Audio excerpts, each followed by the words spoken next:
नमस्कार, मैं हूं जयश्री नागदा और आप देख रहे हैं सीबीसी न्यूज राजस्थान का वागड़ पोस्ट। इसमें है वो सारी खबरें जो आपके लिए जानना जरूरी है। तो आइए एक नजर डालते हैं आज की हेडलाइन पर।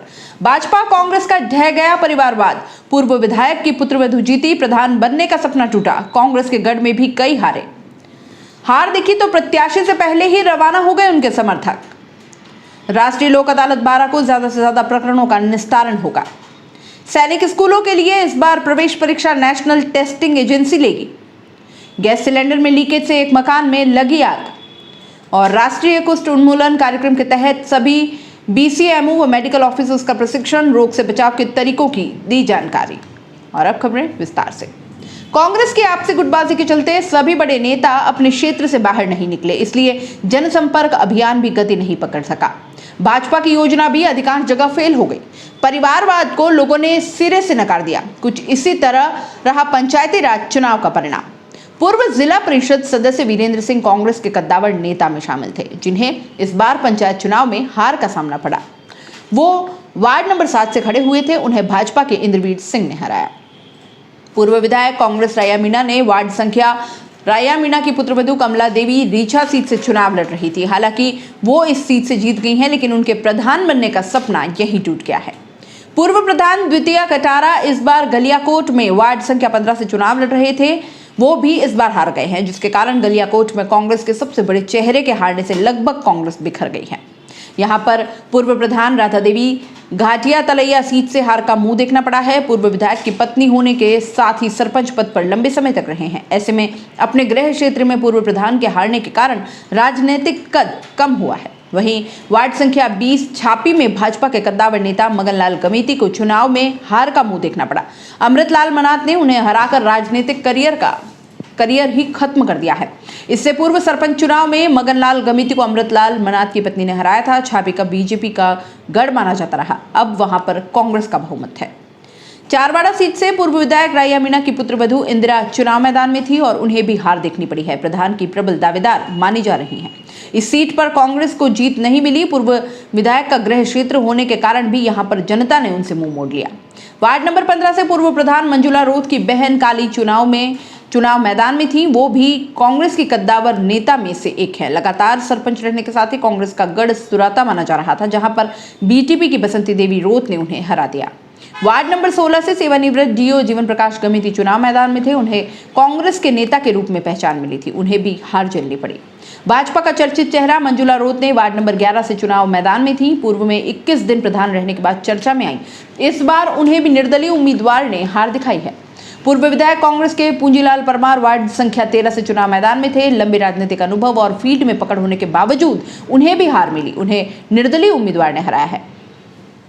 पंचायत समिति व जिला परिषद चुनाव की मतगणना के दौरान शहर में कई रोचक नजारे देखने को मिले। जिला निर्वाचन विभाग द्वारा लक्ष्मण मैदान में बनाए कंट्रोल रूम पर सुबह 1000 से अधिक की तादाद में समर्थक अपने प्रत्याशियों के साथ जुटे। वहीं अनेक प्रत्याशियों की भीड़ मतगणना स्थल एसबीपी कॉलेज में देखी गई। हालांकि एसबीपी कॉलेज में प्रत्याशी कम ही थे, उनके पोलिंग एजेंट ही अधिकांश देखे गए। मतगणना के दौरान सबसे रोचक पहलू तो यह रहा कि जैसे जैसे परिणाम आते गए, लक्ष्मण मैदान से प्रत्याशी चुपचाप रवाना होते गए। यहां तक कि वह अपने समर्थकों को अपनी गाड़ियों में पुनः घर तक छोड़ने तक नहीं गए।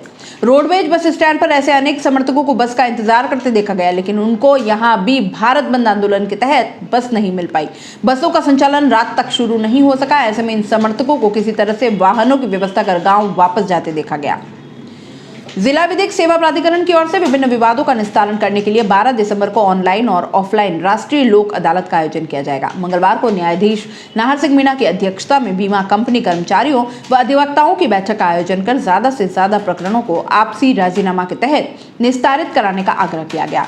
इसके दोनों पक्षों को राजीनामा के लिए तैयार कर लोक अदालत में लाने को कहा गया। प्राधिकरण सचिव अमित सहलोत राष्ट्रीय लोक अदालत के लिए रालसा जयपुर के निर्देशानुसार मोटर वाहन दुर्घटना के दावों को लोक अदालत के माध्यम से निस्तारण कराने एवं न्यायालय में लंबित बैंकों की धारा 138 एनआई एक्ट एवं बैंक रिकवरी के प्रकरणों तथा प्री लिटिगेशन प्रकरणों को इस राष्ट्रीय लोक अदालत के माध्यम से निस्तारित कराने को लेकर विचार विमर्श किया गया। प्रकरणों के निस्तारण में आने वाली प्रक्रियात्मक बाधा को दूर कर राष्ट्रीय लोक अदालत को सफल बनाने पर विचार विमर्श किया गया। बीमा कंपनी कर्मचारियों व अधिवक्ताओं को निर्देशित किया गया कि 12 दिसंबर को लोक अदालत में अधिक से अधिक प्रकरणों को निस्तारित कराएं। साथ ही आमजन को सूचित किया जाता है कि न्यायालयों में लंबित बैंकों की धारा 138 एनआई एक्ट एवं बैंक रिकवरी के प्रकरणों एवं अन्य राजीनामा योग्य प्रकरणों का निस्तारण लोक अदालत के माध्यम से करा सकते हैं। और यहाँ रुकेंगे एक छोटे से ब्रेक के लिए। ब्रेक के बाद जल्द हाजिर होंगे। गुलाबी सर्दी अब देने लगी है दस्तक, और सर्दी है तो गर्म कपड़े याद आएंगे ही। तो 25 सालों से उदयपुर संभाग का भरोसेमंद हर वर्ष की तरह इस बार भी आपका अपना तिब्बतियन मार्केट समोर बाग उदयपुर में सज चुका है, जहां आपको फिक्स रीजनेबल प्राइस में मिलेंगे अपडेटेड और latest fashionable collection, trending clothes, seasonable कपड़े, शॉल, स्वेटर, जैकेट, बच्चों के लिए और बड़ों के लिए भी। उदयपुर के समोर बाग में आपका तिब्बतियन मार्केट सरकार की स्वीकृति और कोविड-19 गाइडलाइन के अनुसार हर ग्राहक है हमारा मेहमान, जिसका रखते हैं हम खास ख्याल।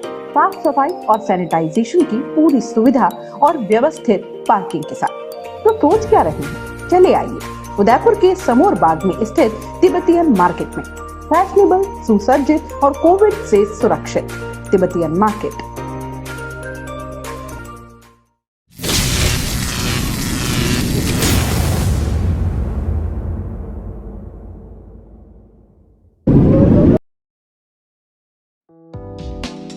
बीमारी और तकलीफ में अगर अहमदाबाद का रुख कर रहे हैं तो रुक जाइए, क्योंकि आपके आसपुर में ही है आपके मर्ज का इलाज।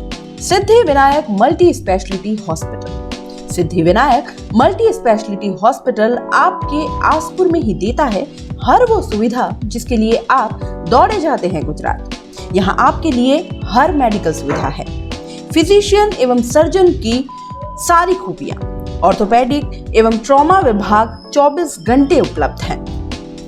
यहाँ प्रसूति एवं स्त्री रोग विभाग में स्त्री रोग विशेषज्ञ रखते हैं हर प्रसूता का बेहद खास ख्याल।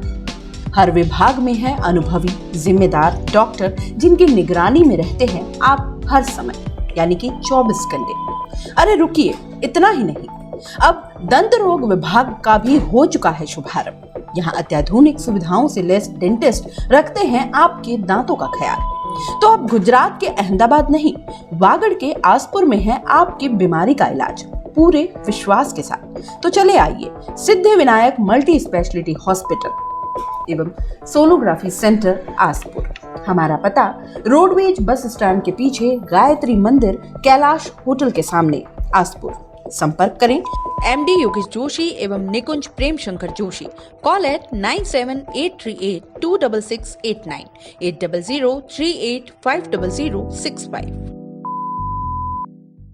ब्रेक के बाद आपका स्वागत है। मेडिकल और इंजीनियरिंग के साथ जेईई आदि के लिए प्रवेश परीक्षा कराने वाली संस्था नेशनल टेस्टिंग एजेंसी इस बार सैनिक स्कूलों के लिए एंट्रेंस एग्जाम आयोजित करेगी। कोरोना के चलते इस बार सैनिक स्कूलों के लिए होने वाली प्रवेश परीक्षा में परीक्षा केंद्रों की संख्या भी बढ़ने की संभावना है। इस बीच सैनिक स्कूलों में प्रवेश के लिए आवेदन करने की अंतिम तिथि को 18 दिसंबर कर दिया गया है। पहले ये तिथि 3 दिसंबर तक थी।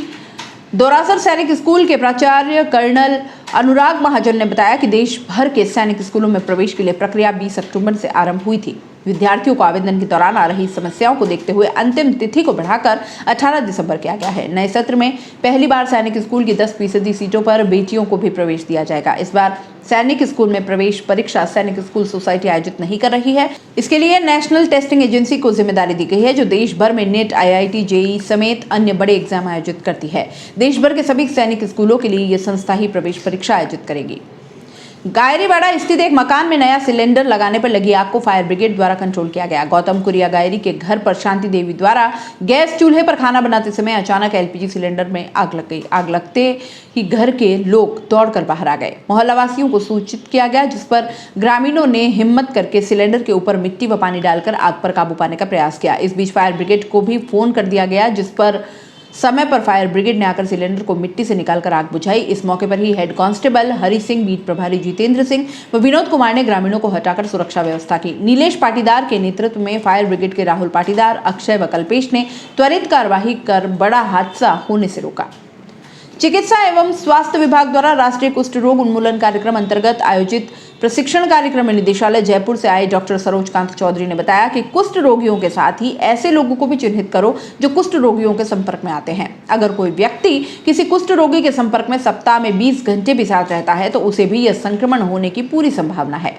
ऐसे में जिले में ऐसे सभी लोगों को चिन्हित कर इनको कुष्ठ उन्मूलन की दवा दी जाए, क्योंकि अगर इन लोगों को हमने छोड़ दिया तो कुष्ठ उन्मूलन कार्यक्रम पूरी तरह से सफल नहीं हो सकेगा। डॉक्टर चौधरी ने बताया कि कुष्ठ उन्मूलन कार्यक्रम की गाइडलाइन में तय किया गया है कि कुष्ठ रोग को जड़ से मिटाना है तो कुष्ठ रोगियों के साथ साथ उनके संपर्क में आने वाले परिजन, रिश्तेदार या फिर ऐसे व्यक्ति जो कुष्ठ रोगी की तीमारदारी में अपना समय बिताते हैं, इनको चिन्हित करने का सबसे अच्छा तरीका यह है कि अगर कोई व्यक्ति किसी कुष्ठ रोगी के संपर्क में 1 सप्ताह के अंदर 20 घंटे तक रहा है तो उसे भी कुष्ठ रोग होने की संभावना है। ऐसे व्यक्तियों को चिन्हित कर कुष्ठ उन्मूलन की दवाएं दी जाए। सीएमएचओ डॉक्टर महेंद्र कुमार परमार ने बताया कि सरकार ने देश में कुष्ठ रोग को जड़ से खत्म करने के लिए राष्ट्रीय कुष्ठ रोग उन्मूलन कार्यक्रम संचालित कर रखा है। उसी के अंतर्गत कुष्ठ रोग के प्रसार को रोकने के लिए केंद्र सरकार ने नई गाइडलाइन जारी की है। उसके अनुसार यदि कोई भी व्यक्ति चिन्हित कुष्ठ रोगियों के साथ 1 सप्ताह में 20 घंटे व 1 वर्ष में 3 महीने साथ में रहा तो ऐसे व्यक्ति में कुष्ठ रोग की रोकथाम के लिए निःशुल्क दवा दी जाएगी। वागड़ पोस्ट में फिलहाल इतना ही, दीजिए इजाजत, नमस्कार। सीबीसी न्यूज राजस्थान की यह खबर आपको कैसी लगी नीचे कमेंट करके जरूर बताएं। अगर आप YouTube पर देख रहे हैं तो सीबीसी न्यूज का चैनल सब्सक्राइब करिए, पास में दिख रहे बेल आइकन को भी दबाइए ताकि जब भी हम आपके लिए कोई खबर, कोई जानकारी लेकर आए तो सबसे पहले आपके पास नोटिफिकेशन पहुंचे। अगर आप फेसबुक पर देख रहे हैं तो सीबीसी न्यूज का पेज लाइक करिए। अगर आप इंस्टाग्राम पर देख रहे हैं तो आप हमें फॉलो कर सकते हैं।